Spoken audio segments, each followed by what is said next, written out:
Right now, on Update News, we take a look back on the big stories that happened this year. From natural disasters to problems here on campus, we'll take you through it all. Update News starts now.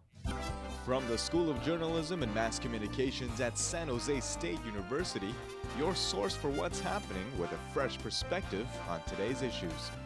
You're watching Update News.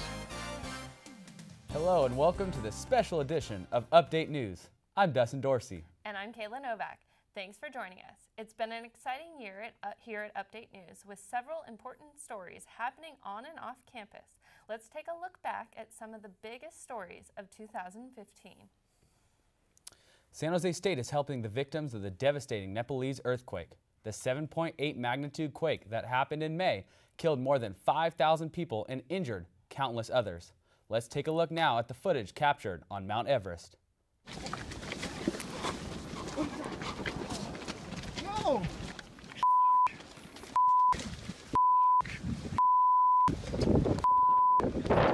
A German mountain climber captures these shots on Mount Everest Saturday as a wall of snow came toward him in base camp. This was just one of the unforgettable scenes from the major earthquake and resulting avalanches hitting Nepal. The magnitude 7.8 earthquake struck around 4 p.m. local time, 50 miles northwest of the capital city of Kathmandu in Nepal. Actually, my family are sleeping outside on the open spaces, on the streets, just because of the aftershocks. San Jose State student Ashish Tapachetri has been in touch with his family in Nepal. They're safe, but Imagine having 100 aftershocks, 6.7, as big as 6.7. So they're scared to go home. On campus, Tapachetri and the Nepali student organization are helping with the relief effort. They were tabling this week in hopes to raise money for those affected by the disaster. Even $1 will help someone survive for a day, if not more. So it's a lot. You know, it's nothing for us if we don't drink soda for a day, right? But if we send that dollar back there, it can save lives. The Nepali student organization is also collecting money through its website. Facebook has a message to users on the homepage saying it will match donations up to $2 million. The American Red Cross is also helping with the efforts. The American Red Cross has initially committed $1 million to provide disaster relief support. We also have 8 experienced disaster relief staff folks out in Nepal right now. The Red Cross is encouraging people to donate money through its website. Stay together. Stay together. In a disaster such as this, money could go a long way toward helping people who have lost everything. With another earthquake hitting Nepal this week, there is still more that could be done. According to the Nepalese student group, approximately 1.5 million people need immediate help with food and housing. Officer Michael Johnson was laid to rest in April following a massive memorial service at SAP Center in San Jose. Police, fire, and law enforcement personnel came to honor Johnson at the service. Johnson was not only killed in the line of duty, he was ambushed. Marimar Ochoa has the story. It's unfortunate how the officers who are supposed to be in the line of defense actually in turn become the victims. The 911 call came from this apartment complex on Center Road. On Tuesday, March 24th at 6:48 p.m., San Jose police officer Michael Johnson responded along with other officers. The call reported an adult male threatening to kill himself. As officers arrived, 57-year-old Scott Dunham, armed with a rifle, fired from his apartment balcony, hitting and killing Johnson. Shots were exchanged between Dunham and the remaining police officers. Hours later, at 3:20 a.m., Dunham was declared deceased at the scene. 38-year-old officer Johnson was a husband, brother, and son. He was the first San Jose officer to be killed in the line of duty in 14 years. Those who knew him referred to him as a caring and nice person. A friend whom wishes to remain anonymous said the following. So he was a really nice guy who was, just a genuine, caring person. Makeshift shrines are growing outside the San Jose Police Department headquarters, as well as one outside of the apartment complex of where Johnson lost his life. Flags at all county facilities are flown at half-staff. The support and good wishes do not end there. Donations, websites, and fundraisers are being organized in Johnson's honor. A male student was found unconscious in one of the dorms on campus in April. Police now say they believe he was injecting heroin. Abraham Rodriguez has the details.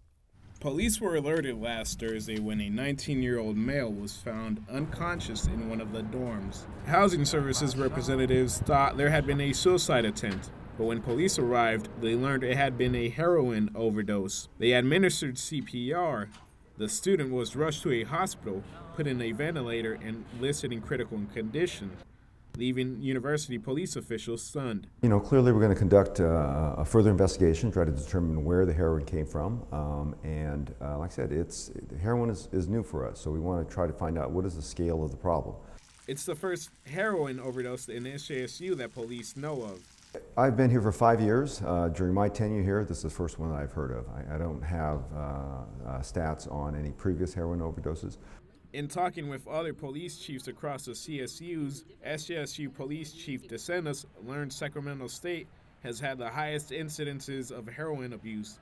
Monday, SJSU President Mo Kayomi said the investigation is ongoing. He said the student was recovering but would not comment further.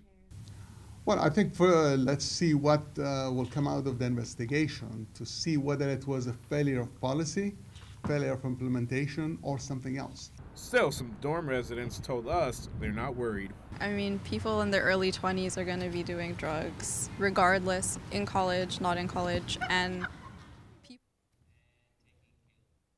There's trouble on Greek Row at SJSU. Kappa Sigma's chapter on this campus has been revoked.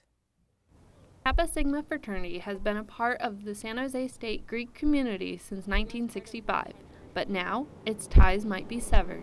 The University Student Involvement Office received a call from Kappa Sigma's national headquarters in Virginia earlier this month, saying the house's chapter had been revoked. However, university officials say they are not sure why. Their charter is revoked indefinitely, so they have an opportunity, the chapter has an opportunity to get it back. We're just not sure how that process will happen and when it will happen. House members have kept the story quiet. Anonymous sources say all Kappa Sigma events are canceled with other on-campus sororities and fraternities for the rest of the semester, but they were not informed why. University Chief of Staff Stacy Gleixner says she does not know much about the situation. So the discussion is really between the national organization and the campus chapter. So they lost their charter with their national organization as part of that discussion. The Interfraternity Council president declined our request for an interview. While the Kappa Sigmas try to get their charter back, the brothers are allowed to live there. While Update News filmed the Kappa Sigma house, a pirate flag was waved proudly on the front lawn. However, once a few members noticed the cameras, they took it down to fly an American flag. The brothers refused to comment on the flag change. Online sources still list the chapter at San Jose State as active. After the break, we'll take a look at some of the arts and entertainment news happening at San Jose State. But first, let's take a look back at some of the favorite memories from our senior class. In Update News was going and doing my weather segment once a week with Juan in the studio, and it was a blast because we all made a lot of jokes during the entire thing. It's probably how close everybody gets. You really feel a connection and a bond with all the people in the class. It's not just a class, we're almost like a family, like our own organization. It's really cool to always have these connections, and you know that they're always going to be there for you, and just the people.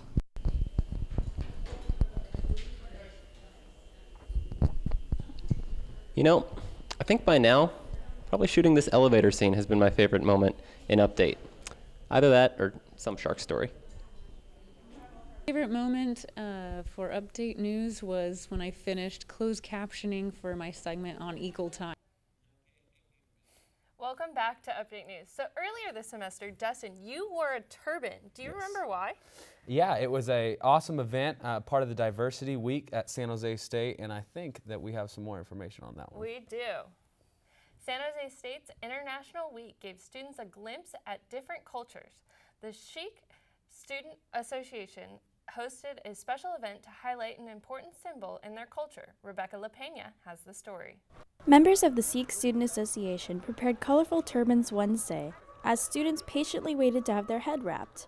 The Smith and Carlos lawn was filled with students eager to learn about the Sikh history and culture. We do this because it promotes diversity and it brings awareness to our religion, Sikhism. Turban Day is an event held by the Sikh Student Association in order to teach the public about their culture.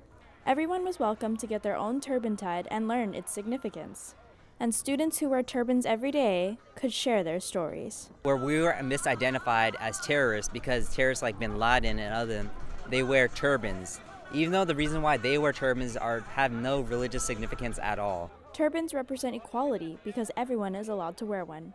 Members of the Sikh Student Association were also encouraged to wear Indian attire to showcase their cultural fashion. Free food and refreshments were provided to give students a taste of their culture. Well, this is an international campus, international community, and it's wonderful to learn about others' cultures. So I'm happy to be a part of this and learn a little bit about Sikhs. The Sikh Student Association celebrates Turban Day every semester. If you missed out, be sure to mark your calendars for the fall celebration. Live on campus, Rebecca LaPena, Update News. San Jose was filled with the up-and-coming stars of the silver screen in March. For the 25th year in a row, San Jose has played host to the world-renowned film festival, CineQuest. You know, it's an independent film festival for filmmakers. You know, the people that are coming here are people who care about film, and the film lovers that come here also just want to get to know you. Matt Cece stars in the film The Center. It is just one of many films that have been shown at CineQuest this year at the Camera 12 and California theaters. Other films include Bad Exorcist, The House on Pine Street, and even the Bay Area phenomenon, Bat Kid.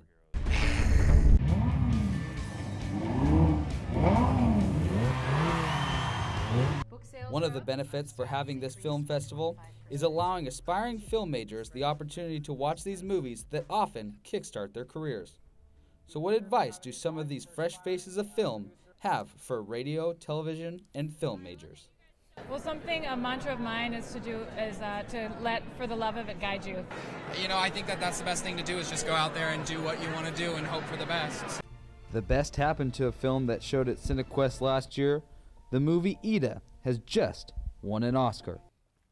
The curtain went up on San Jose State's production of Zoot Suit at the end of April, one of the more recognized works of San Jose State's alumnus Luis Valdez. And his remarkable career, he brought up theater to farm workers in Northern California fields. And now, once again, he's returning to San Jose State's roots. David Taub has the details.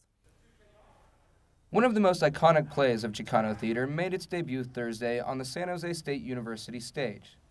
Zoot Suit portrays the social atmosphere between whites and Latinos in 1940s Los Angeles.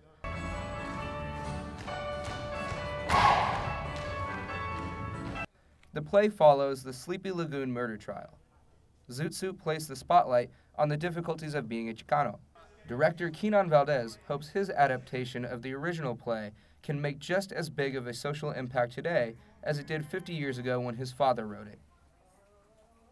It's quite fantastic to come back to an educational institution and share that with the next generation of theater artists. So I take great pride both as a son and also as his protege. The father of Chicano theater, Luis Valdez, sat down with us and discussed everything from the United Farm Workers movement to his son taking on the project. I'm very, very proud of Kenan, and what he's going to do with Zoot Suit this time around, I don't know. I'm anxious to see it tomorrow, you know, when I see it, because it'd be a big surprise to me. But he's always full of ideas. He's a wonderful director. Students have been working on this production since the beginning of the year. Experience working with students has been absolutely fantastic. I work with theater students in various places, and I have to say that San Jose State students are super committed to the art, and it's been really exciting being around all that enthusiasm, that dedication to the craft. This is not the last you'll see of Kenan and Luis Valdez. They hope to continue to highlight social movements through their work here in San Jose. The play will run through May 2nd at the San Jose State University Theater. On campus, David Taub, Update News. After the break, we'll take a look at some of the top sports stories of the year. And after, we'll check out some of the lighter moments during the Update News semester. Stay with us. I think my favorite memory is the first aired show of the semester. I was Annie, David was anchor 1, Brenda was anchor 2, and Dustin was sports anchor. And it was just absolutely hilarious. We had so many technical problems. It took us forever to get the show going. Well, I took in Update News for 2 semesters now, and honestly, I think the best thing is just all the people, you know, because we all are here to help each other, and I think that's one of the best things. Like, I learned a lot from my classmates, so that's something I'm going to take with myself, you know, after I graduate. Covering all the sports stories, specifically the earthquakes, I was able to go to the Vea Stadium and cover the inauguration. Probably the camaraderie that comes out of this. Being able to put together these shows and stick together with the crew, hang out with them, and even just the day-to-day frustration, agony, and, you know, just distress at getting everything done brings us all together, and it really made us a family. Welcome back to Update News. We had a lot of exciting success in all the sports avenues here at San Jose State. And now Kayla here is going to bring us some more. San Jose State's basketball season came to an end early this semester. The men's team finished in the year in regular season, while women's basketball finished its season in the semifinals in the All Mountain West tournament. A couple Spartans are being recognized after leading their teams in scoring and breaking records. The Event Center was home to many basketball games this season, but 2 players shined on the court and were recognized by the All Mountain West. San Jose State men's basketball may not have been the best team on the court, but sophomore Rashad Muhammad led the team, averaging 13.9 points a game. He was nominated for an honorable mention by the media of All Mountain West. However, the media was excluded from the vote this year, and Muhammad was not selected by the head coaches for the All Mountain West team. Just like a good marker to put you to show you where you're at in the conference amongst like all the other guys. So, you know, it's glad to get some recognition to see where I'm at amongst all the other guys. So, you know, it feels good. Women's basketball, however, broke records this year. Senior Turea Cunningham started the ball rolling by breaking the all-time scoring record at SJSU. Still hasn't settled in yet. I don't know. I just feel like I know that it's a big accomplishment, you know. She finished her season with 2,062 career points and was named to the All Mountain West team. Cunningham and senior Rebecca Woodbury led the team to playoffs, where they were 8th seed in the Mountain West Conference. The Spartans went on to win the 2 conference tournament games, which was the first time in the program's history. They also were the first 8th seed in conference history to upset the #1 seed. But Spartans lost to Boise State in the semifinals. Both San Jose State basketball teams hope to continue their Spartan legacy next year. The San Jose State track team has made its way back to campus. A women's track team has formed for the first time in school history. History is being made this year at San Jose State. The school was once known as Speed City due to its talented track program. Today, the program is back, this time as a women's team. So this is actually the first ever women's team. Like every time somebody wins, every time somebody runs a new PR, it's like some type of a school record, which is really exciting. This past fall, the Spartans took to the track to begin their first full year as an indoor and outdoor team. As Coach Kelly said, every time SJSU steps on the track, history is being made. These athletes understand having the team back is important, not only to their school, but to themselves as well. It was just an honor to be a part of it and just to like be able to say like I was in that and like to have my name in history, no doubt. This is only the beginning for this young track team. According to the athletes, the best is yet to come. I just want everyone to know that we're going to do great and we're going to show great expectations for San Jose State and for this team. Football players work their entire lives for the NFL Draft. The 3-day event is when college football players get selected by NFL teams to be professional athletes. For the senior class of Spartan football players, that day came in early May. Here at Spartan Stadium, from the start of their freshman year to now, SJSU Spartans have been working and training for the chance to make the National Football League. Next weekend, these athletes will wait for their names to be called. The athletes say the NFL can expect good things from them. You know, they can expect what they see on tape. You know, a high motor guy who leaves it all on the line every play and, you know, strong, tough player. Travis Ricidi is expected to be the only player from San Jose State to be drafted, according to several NFL experts. Other players that may be signed as free agents include safety Akeem King, who could play many roles and appeared on NFL Network's Game Changers show with Steve Mariucci, and safety Forrest Hightower. I'm a very positive person and most of all, confidence. I'm confident in my abilities. Hightower is a multi-position athlete that can return kicks and punts. These are just some of the players that will try to make their NFL dreams a reality on draft weekend. As they look to the future, we asked them to look back on some of the highlights of their time as Spartans.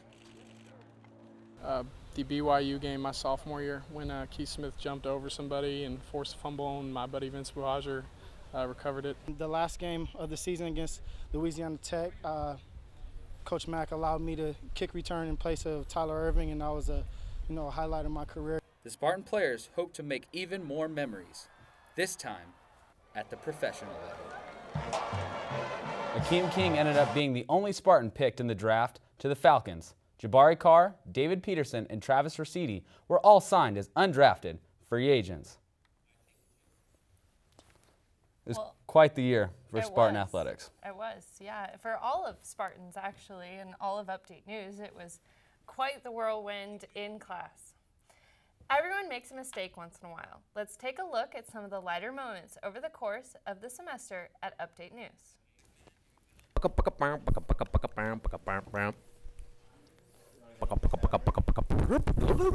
I'm David Taub. There's trouble on Greek Row at SJSU. Kappa Sigma's chapter. Let's check in with Spartan Daily reporter Raphael Stroud in the newsroom. Some students are finding parts stolen while they are in class. Now let's check in with Spartan Daily reporter Arno Bryant to get a preview into upcoming Spartan Daily issues. San Jose State's international student... Marinero, Update News. Well, that's all I have for arts and entertainment this week. Thanks, Jennifer. If you're feeling caged in at your local gym, engineering students at San Jose State are propelling space flight from the classroom. They're planning for an April test launch in April. Saw a bit of panic in there. Never let them see you sweat.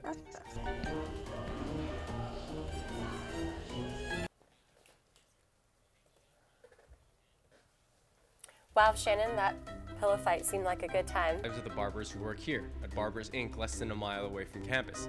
As you can see, the store is closed for business as the employees are out back celebrating the screening of the documentary. That's all we have for arts entertainment today. Thank you, Christina. Great, thank you, Quinn, sorry. When we come back, we'll check in with Spartan Daily writer, and we'll bring you to a club on campus where everybody was kung fu fighting. Update News will turn fast as lightning.